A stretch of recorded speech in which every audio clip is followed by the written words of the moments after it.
Everybody, welcome back to another episode of Shifty's 49ers Talk. In this video, we're going to discuss my top 5 most disappointing 49ers players in the 2022 season. This was not an easy list to make, but there is a lot to talk about in this video, guys, so let's not waste any time. Let's jump right in.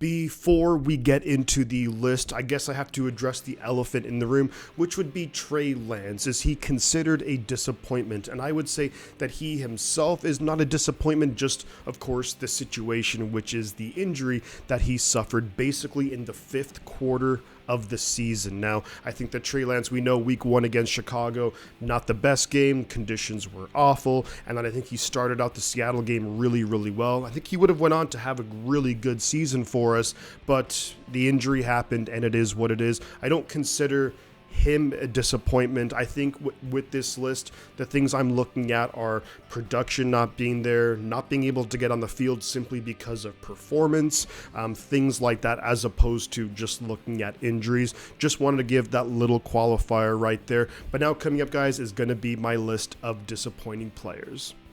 Honorable mention in this list is going to go to edge player Samson Ebukam. Now, to me, I expected Ebukam to take a big leap forward with regards to production in the 2022 season. He finished 2021 with 4.5 sacks in the regular season, played really well in the playoffs in 2021, and I expected him to basically, just take even another step forward, maybe to get into the double-digit numbers with regards to sacks, to be more consistent with pressures, things of that nature, and it really didn't materialize.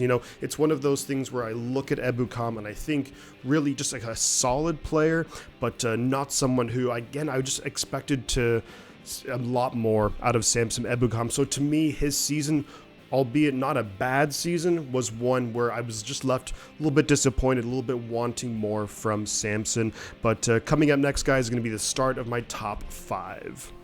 The 5th most disappointing player for me in the 2022 season for the San Francisco 49ers, it's going to be Mike McGlinchey, right tackle. Now, when I look at McGlinchey, he's definitely had his struggles. He's definitely had his issues, particularly in pass protection.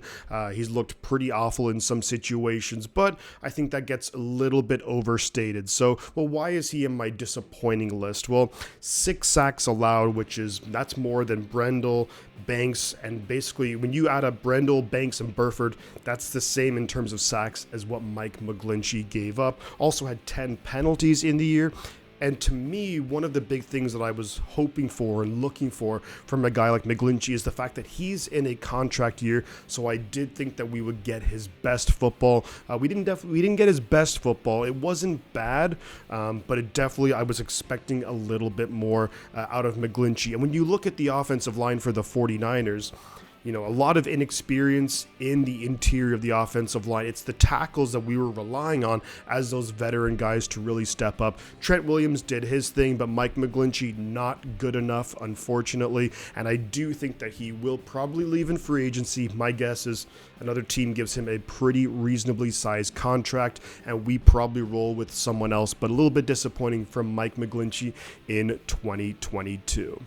And coming in at number 4 on the list, and just a reminder that this is a very hard list to make when you have the number 1 defense in the NFL. It's hard to say, who was disappointing. I think the offense really got into a rhythm as the season went on, but number 4 on the list here for me, it's going to be Jauan Jennings, a guy who I had huge expectations for heading into this year. I thought he was really going to light the league on fire, and of course, it just really didn't happen. I think one of the things that I liked so much about what Jauan did in 2021 was his ability to do touchdowns in the red zone. He had 5 touchdowns in 2021.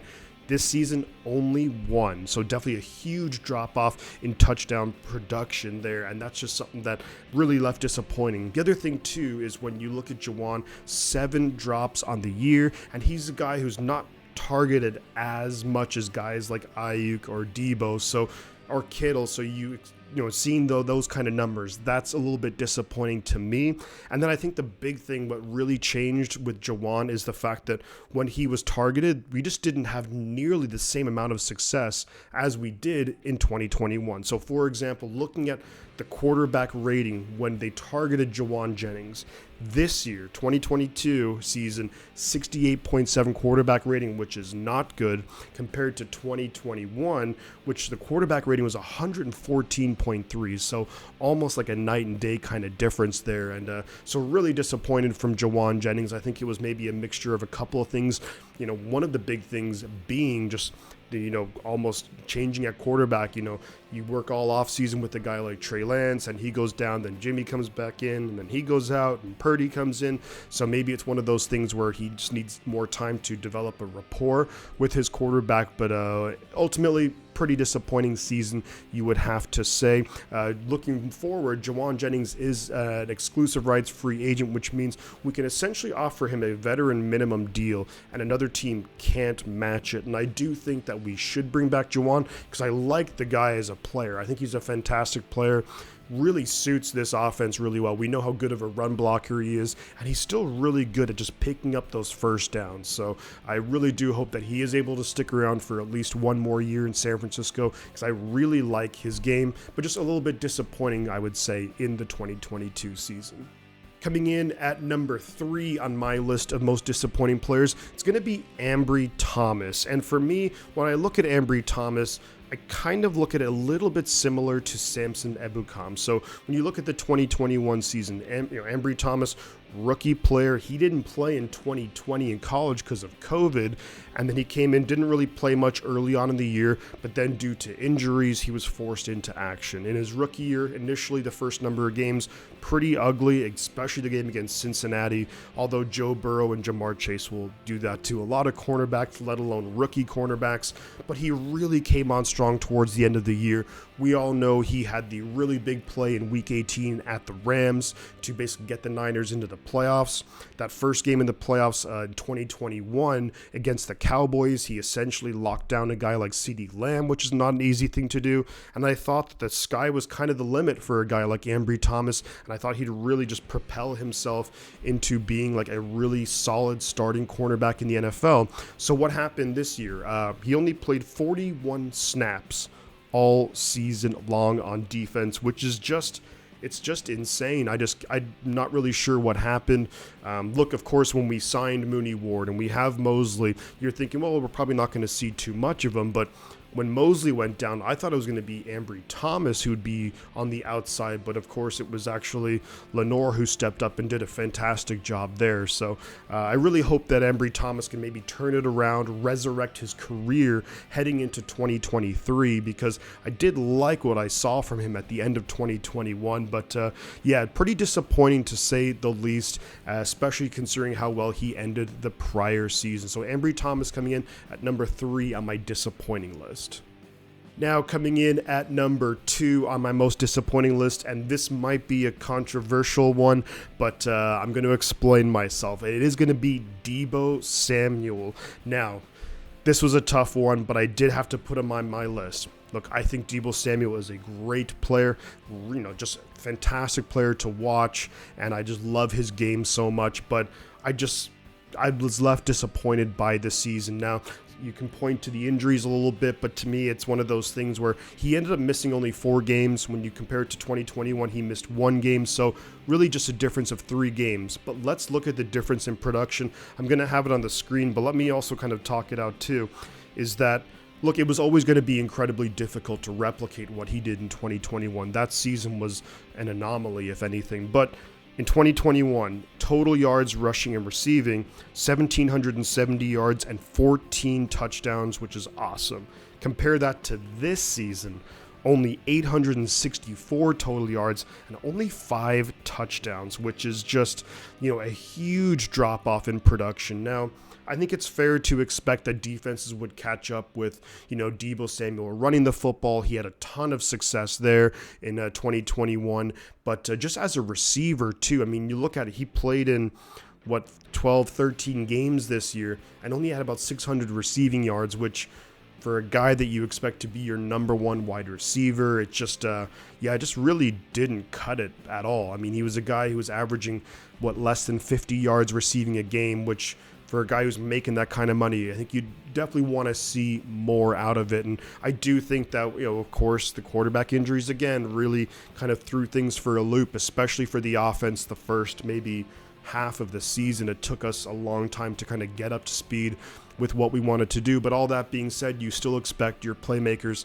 to make plays consistently. Now, the other thing too that kind of hurt his performance as well is that you look at in terms of fumbling issues. So I wouldn't say he has a significant fumbling problem, but in 2022 compared to 2021, he had the same amount of fumbles that were lost, but that was actually in 38 less times touching the football. So significantly in terms of percentage was way up for Deebo Samuel. Now, to me, what I'm really looking for, 2023, bounce back, get the offense rolling with Trey Lance or Brock Purdy, whoever the starter is, and really see Deebo maybe come a little bit closer to replicating that 2021 season, just get back to being an elite wide receiver. I do want to see Deebo Samuel in the backfield, and he can still have some success with those plays, I think, and it also gives defenses things to worry about. But I do really hope to see Deebo Samuel kind of be that elite wide receiver again that we saw in 2021. So Deebo Samuel, my second most disappointing player in this past season for the 49ers, and trust me, it hurts me to say that.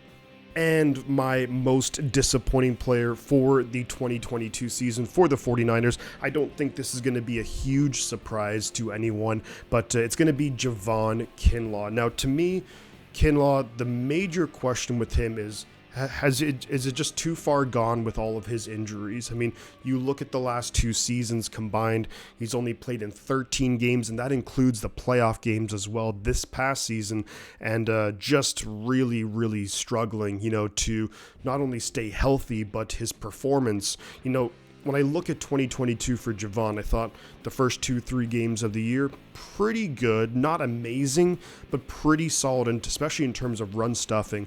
But down the stretch, and then we saw it in the NFC Championship game, man, he was getting bullied. And you see Javon and just like the shape and the condition and the size that he has to be pushed around like that is just not a good sign moving forward at all. And for me, Javon Kinlaw, look, 2023 is going to absolutely be a make or break year for him and for his career. The 49ers, I don't see any way, shape, or form. We're not going to pick up that fifth-year option. I just can't see any scenario that the 49ers would do that. So this next coming season is going to be a contract year for Kinlaw. And if he wants to earn big money, he needs to do as much as he can to stay healthy, but also he just needs to play a lot better. He doesn't have to put up 10 sacks and all those kind of numbers. Just be a dominant run-stuffing guy, and that's what we're asking for in this defense. And, really struggled not only this year, but even like the year 2021, missed most of it with injuries, and, as a first-round pick, you expect a lot more out of a guy like Kinlaw, and just left really disappointed with his performance. To me, clearly outplayed by guys like, Kevin Givens, I thought was playing better. Akeem Spence this year, I thought played better. What little we saw of Hassan Ridgeway, and then T.Y. McGill, even just bringing him, basically off another team's practice squad, outperforming him is not a good look. But I do sincerely hope he can turn it around for next year, because we are going to need him to step up in a big way. But there you have it, guys. Those are my most disappointing players for the 49ers in the 2022 season. I'd love to hear your thoughts on the players who disappointed you the most. And I know it's a really kind of tough thing to think about, but it is just like a harsh reality. And of course, I hope, all these guys rebound, whether they're with us next year or maybe they go on somewhere else and do well.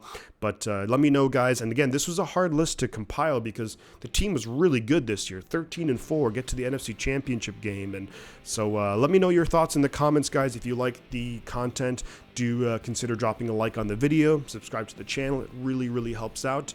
And before I head out, I'm going to say two things. The butt counts, and I'll catch you guys on the flip side.